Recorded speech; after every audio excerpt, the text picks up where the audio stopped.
example, this is assessment for the book. Bawal dito.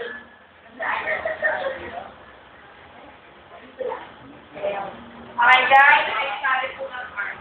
Sa pinaka-RA. Doon po tayo mag-start Okay guys, next. Hindi nyo, palpate dito. Paano mo malalaman yun? Paano mo papalpate mo dito? Shock like inward pressure na ng sabi yan. Kapag kapay sa flat.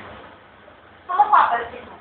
Now, from the little finger, ito yung aming parameters, baba ka ng pulse. Para mag-start ulit. Palpate. Pa-inward. Para makakaroon ng reach. Yung reach mo. Okay, now, kung napalpate mo na, hanapin mo yung gustuhan. Instead of the side point ba? Huwag yung pitpitin. Pinakahanap yun kasi mas strongly fractured. Why? Kasi teacher po natin yan mamaya. Baka nabali yan, kaya pinakapan natin. So, makikita mo lang sa facial expression. Next, again, hanapin yung navel. Divide the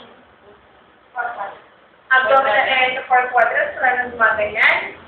So, here, yung pinaka-six ng fingers nyo, look,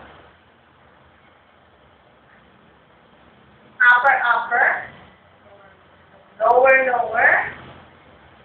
lower. Okay, tumunog. Yung problema. Halimbawa, may tumunog. That's the time when you expose. And then, that's it. At the kind of hand, ang i-assess natin, sa na-injured area. So, make it sure. Paano mo meron? Bago ka bumaba, bigyan mo ng first aid. Okay? Actually, na-assess ko na siya. Next,